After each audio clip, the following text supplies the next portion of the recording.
Je te raconte une rencontre marquante qui m'est arrivée et ça a eu lieu, je pense que ça fait quasiment 30 ans de tout ça. C'est une rencontre que j'ai faite dans un terrain de golf. Une personne avec qui j'ai joué qui avait la sclérose en plaques et elle jouait de façon exceptionnelle. Et là, à ce moment-là, elle m'a donné une grande leçon de vie que je me suis toujours souvenue. Et je te la raconte parce que, premièrement, c'était bien avant que je sois en pleine conscience dans ce domaine-là. À l'époque, j'étais programmeur analyste et je jouais quand même, j'ai toujours aimé le golf aussi sur le côté vraiment social. On fait toujours des belles rencontres et cette fois-ci, c'est, comme je disais, une rencontre très marquante qui a eu lieu parce que la personne me racontait la raison d'être de sa sclérose en plaques. Elle me racontait que dans son histoire à elle, elle s'est trouvée monoparentale avec deux enfants, infirmière, avec du temps supplémentaire. Donc, elle avait énormément de responsabilités. Et ça le fait que c'était comme son corps lui a dit, regarde, moi, je suis plus capable de continuer comme ça. Et la sclérose en plaques est souvent, quelquefois, j'ai noté une maladie qu'on va rencontrer quand la personne est trop dans le côté altruiste, mais malveillant face à soi-même. Parce qu'il y a un côté altruiste, bienveillant, c'est qu'en premier, je le suis face à moi-même.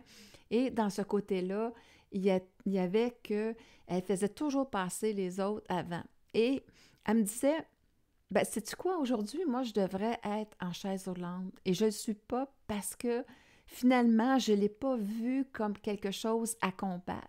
Mais j'en ai fait mon ami. Hey là, j'étais vraiment interpellée. T'en as fait ton ami, qu'est-ce que tu veux me raconter là? Ça doit être une des pires choses qui doit arriver à une personne. Et surtout que j'avais une tante qui avait de la sclérose en plaques aussi, donc je savais toutes les conséquences que ça pouvait emmener à long terme. Alors, elle me raconte, elle dit, écoute, non, moi j'en ai fait mon ami parce que le matin, quand je suis incapable de me lever, bien, la prise de conscience que ça m'a aidé à faire, cette maladie-là, c'est que je ne suis pas dans cet équilibre-là de vie. Et moi, ça m'a beaucoup amené à prendre conscience que quand j'ai des symptômes encore, c'est que je regarde, est-ce que je suis en équilibre de vie? Est-ce que justement, je suis altruiste face à moi-même en premier?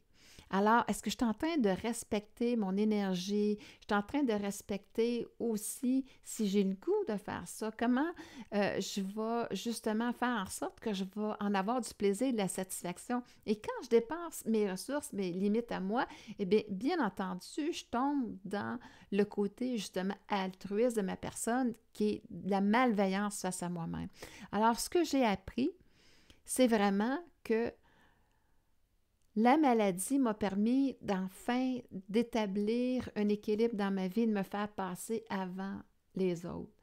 Et à ce moment-là, eh bien, quand je suis à la bonne place, dans la bonne énergie, bien à ce moment-là, j'en ai de l'énergie pour les autres et j'en ai de l'énergie pour faire mon travail et aussi prendre encore soin de mes enfants, de mes deux filles. Et comme elle me disait, ben, le matin, quand j'arrive, puis je me lève, puis que en fait, j'arrive carrément pas à me lever parce que je suis comme, j'ai une crise justement qui arrive des conséquences de la sclérose en plaques. Eh bien là, je me pose la question, OK, où t'es encore?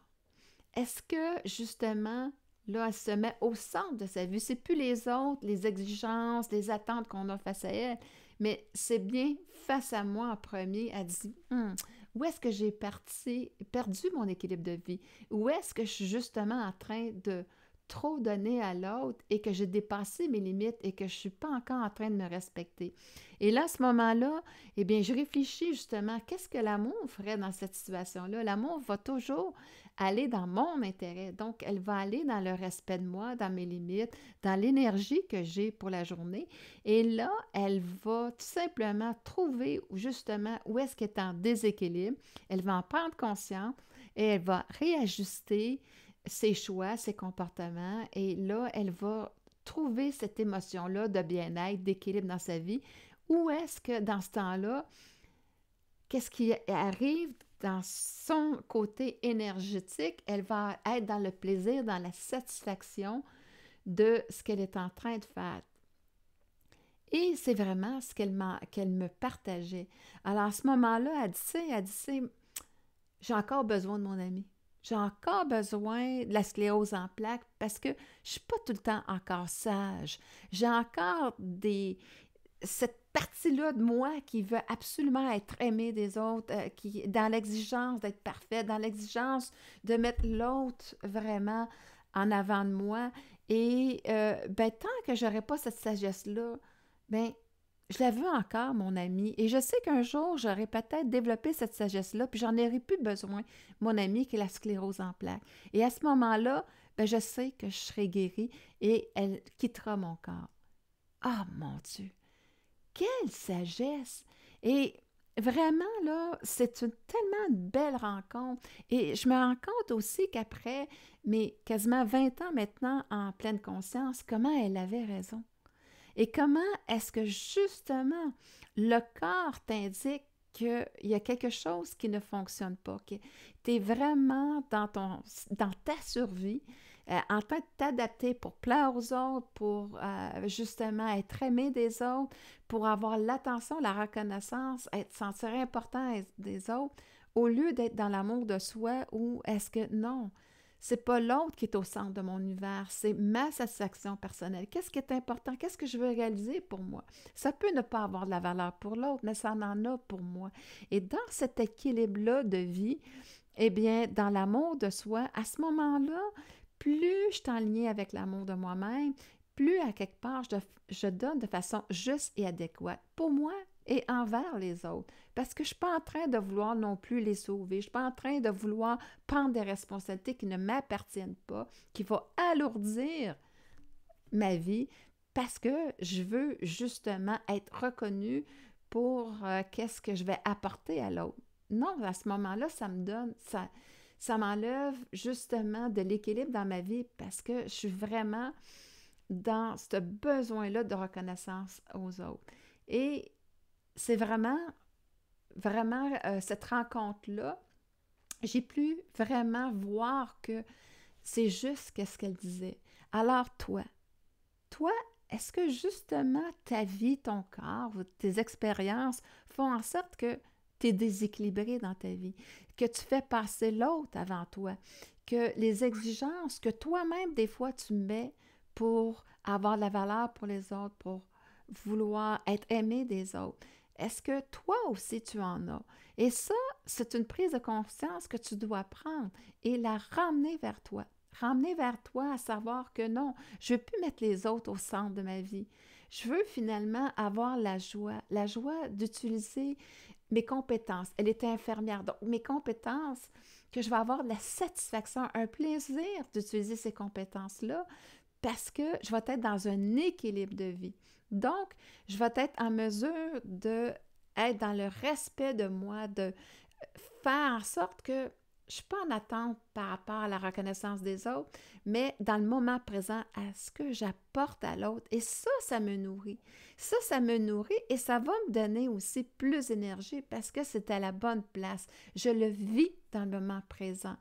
Et c'est vraiment ce que cette personne-là aussi avait réussi à faire. Et c'est vraiment l'étude de conscience aussi face à ta vie que je voudrais que tu puisses peut-être regarder.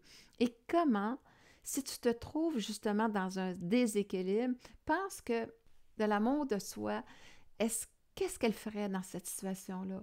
Est-ce qu'elle aurait cette exigence-là de vouloir justement vouloir remplir les attentes des autres ou à quelque part l'exigence face à soi-même de dire d'être finalement d'agir dans le respect de toi, par amour pour toi. Et là, à ce moment-là, bien, fais justement un petit peu cette introspective, comme cette personne-là le faisait, et sers-toi justement de peut-être un signe que la vie t'emmène par rapport à un manque de respect de l'autre, justement peut-être une maladie ou un incident qui est arrivé, ou peu importe, ou le manque de reconnaissance des autres. Puis, à ce moment-là, retourne vers toi et fais ce qui tu penses être pour le mieux pour l'instant dans ton expérience, pour t'enligner avec ce que l'amour ferait envers toi-même. et offre-toi cette permission de le faire. Et là, à ce moment-là, bien, tu vas voir, tu vas retrouver un bel équilibre dans ta vie comme elle l'a fait. Et à ce moment-là, eh bien, tu vas voir que tout est utile dans la vie, qu'il n'y a rien à rejeter, mais plutôt à comprendre.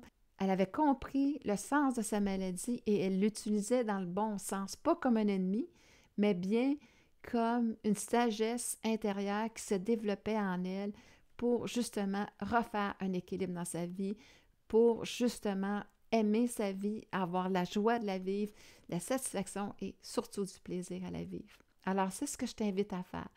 Et bien, c'est vraiment la fin de cette capsule. Alors, j'espère qu'elle t'aura été aussi bénéfique que cette rencontre-là a été pour moi. Et bien, sur ce, bien, je te souhaite une belle rencontre avec toi-même.